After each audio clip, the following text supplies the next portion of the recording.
So last 200 years have been amazing. I'm talking about medical sciences.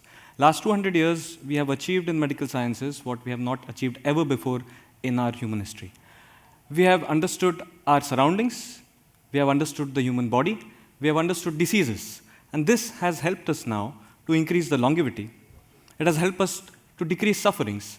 It has helped us to give a better lifestyle. I'm a physician. I'm also a medical teacher. I want all of you to understand and know that medical graduates, medical students across the world devote 10 to 15 years of their life, or sometimes more, to understand this knowledge that we have acquired over the last few centuries.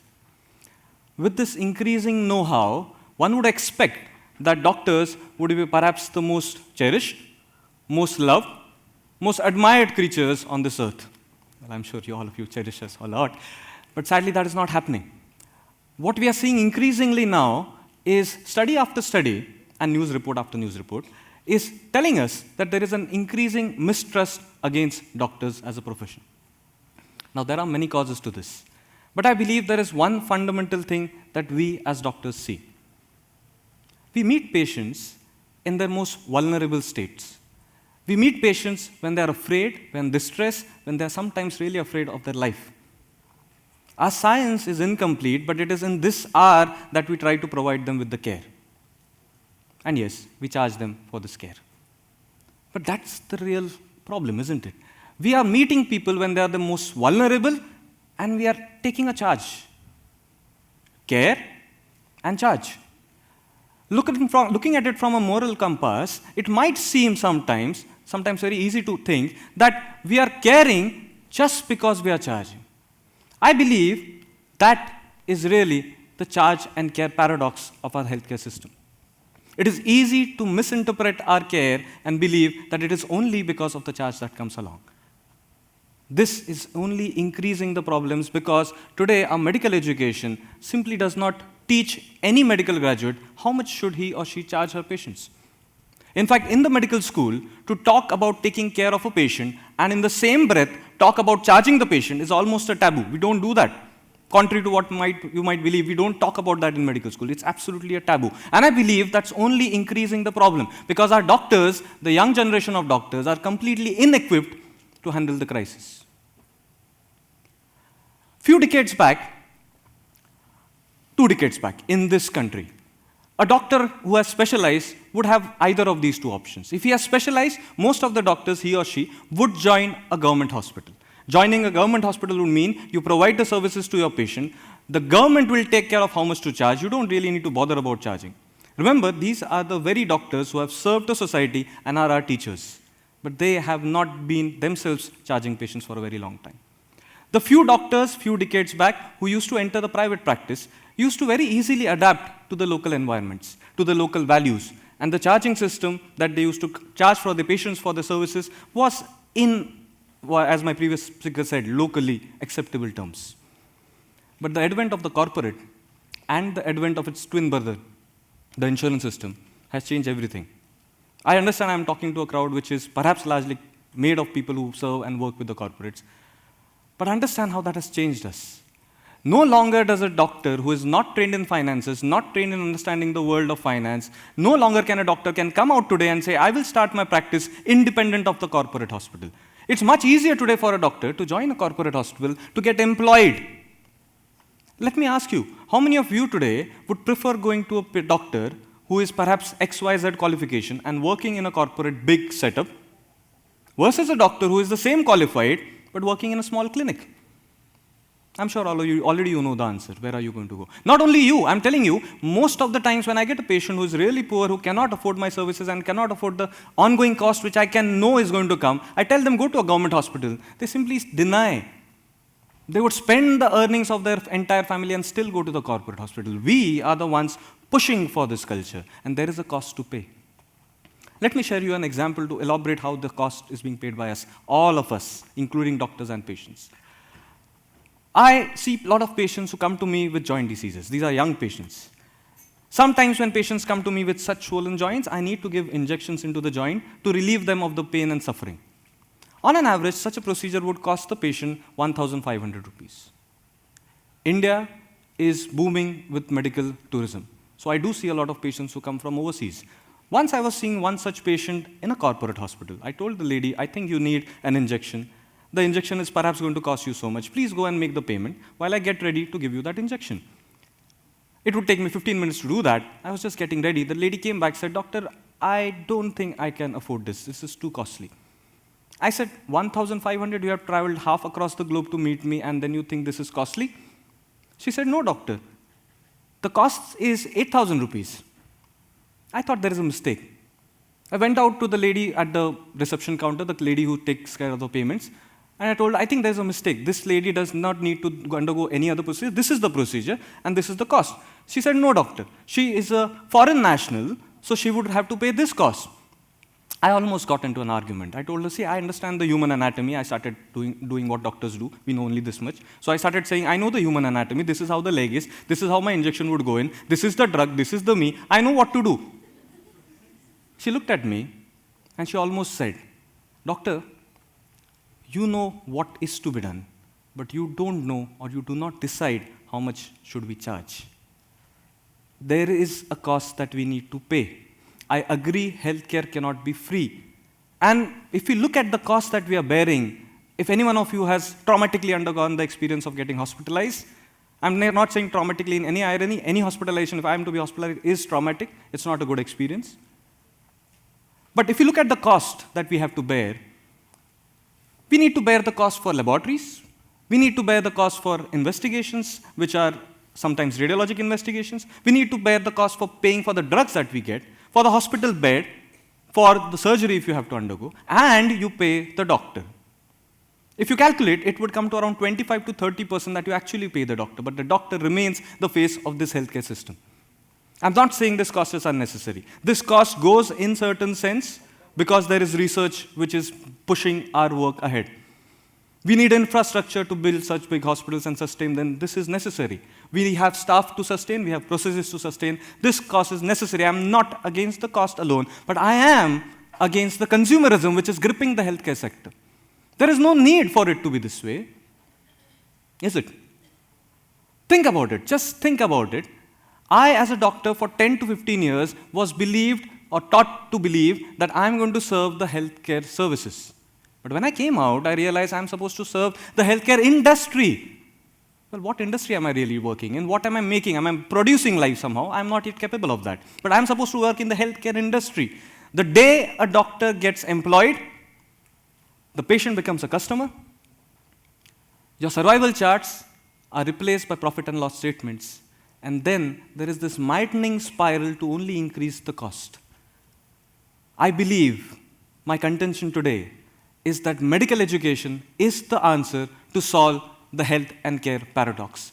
We need to train our young doctors into understanding finances. We need to train our young doctors to understand management. They are not bad kids. I talk to them every day. They are some of the brilliant most kids. And they want to serve the society, but just ill-equipped to do that.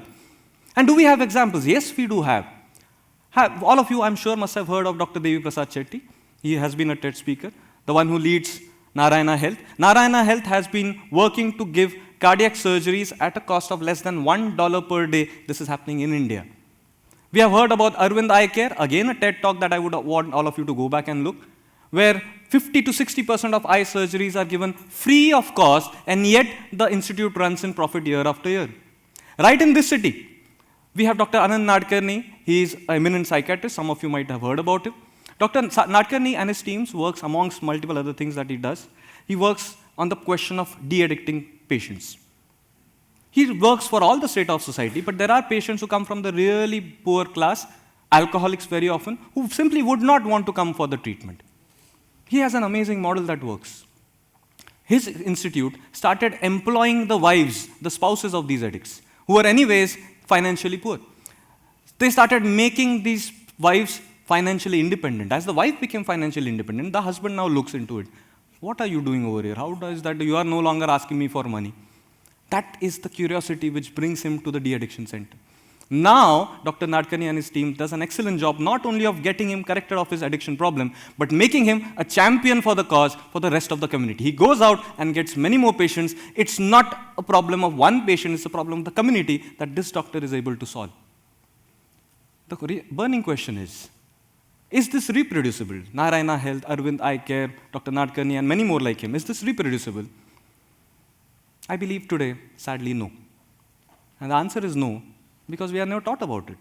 Most of the medical graduates have not heard about them. Arvind Eye Care, Narayana Health are role models to be read by the MBA graduates. I'm not against that. They should read about it. But why not us? Why shouldn't the medical education talk about these models and help us integrate? I believe in the 10 to 15 years that we spend in our education, this now needs to be the integral part of our education. As a doctor, the question of cost has been hitting me every day of my practice. Some of you saw my photograph in the beginning. I no longer look like that. Right?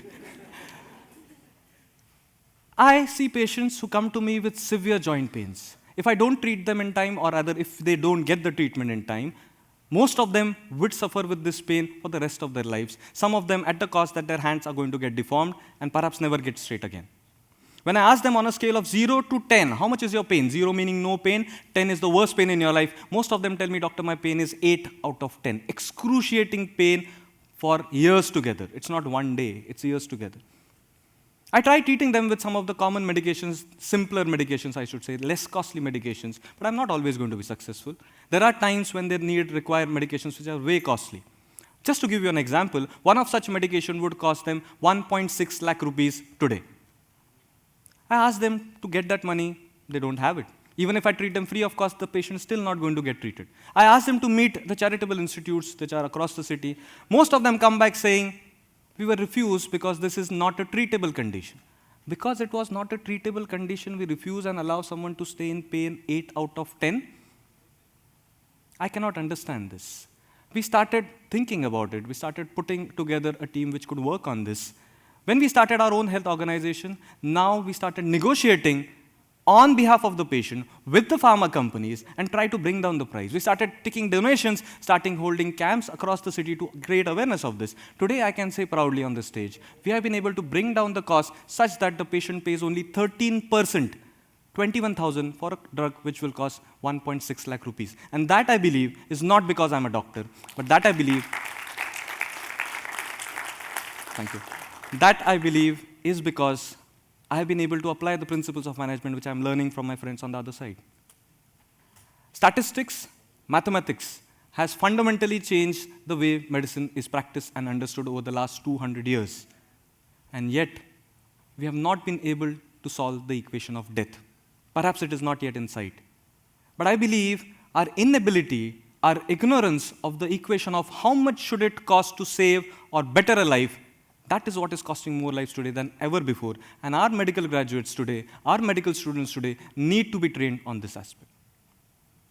If you talk to medical students, most of them are simply not aware of these questions. I'm telling you the truth. They are not aware that such a problem exists. Most of them believe that they are going to become doctors to treat patients. And that is what they are taught precisely. We teach our medical graduates to do diagnosis, investigation, treatment, understand the disease is what we are being taught. Back in 2006, where I graduated, in the March or May, I forgot the month, of 2006, I was a fresh graduate, 15-day-old doctor, ready to save the world. That was also the year where some of you might remember where India had a big chikungunya epidemic. It's a disease which cripples the joints. Government had asked for volunteers. We were fresh doctors. We said, yes, we are going to go. And there we found ourselves in the interiors of this state in a village, which I don't even remember the name. I remember the district, but I don't remember the name of that village. It was a small, isolated village, and we were posted in the primary healthcare center. Contrary to what most of people believe, doctors are willing to work this way. The only question is, what did we have to work over there with? We had paracetamol tablets. Within no time, paracetamol is a painkiller, some of you might know. So within no time, the villagers had lost faith in us, saying, "Is doctor ko kuch nahi aata," and that they have only one tablet to give, which anyways we get from the chemist. The villagers were disillusioned, as was our team. We started counting our days because we had nothing to offer there. Nothing frustrates you more than sitting idle and getting ridiculed. But on the 5th day, things change. On the 5th day, while we were in the primary healthcare center, a 15-year-old girl was rushed in, fighting for her life. This girl was bitten by a snake. She came in frothing from her mouth. She came in losing her consciousness. Her blood pressure was collapsing. We realized that if we need to save this girl, we need two things. One, we need the ventilator. A ventilator is a machine which is going to help her breathe. She was not able to breathe on her own. And she requires an anti-snake venom. Both of this was not available at the primary healthcare center. It perhaps is still not available at the level of the primary healthcare center. If we had to save this lady, we had to shift her to the higher center immediately, which was at least 1 hour ahead. We got her into an ambulance. I remember that scene like it happened yesterday. It was me, my friend over here. We were sitting in that ambulance. She was on our laps. We were trying to give her breathe through a bag and mask. Every time that we pushed in the bag to push in air into her lungs, she would froth out. We were afraid that if we push in more, she'll aspirate. This whole content will go into the lung and she'll develop pneumonia. We took away that ambu bag. We didn't have gloves back then at that place. We took a handkerchief, tied it around my hand, or my fingers, scooped out all the secretions that I could, and gave a mouth-to-mouth respiration. Me and my friend did this for the next 60 minutes till we reached the district health hospital. She got the anti-snake venom. She got the ventilator. Thankfully, she survived. We had earned the respect of that village. Let me tell you, there is nothing more gratifying for us than the respect that we see in the eyes of our patients.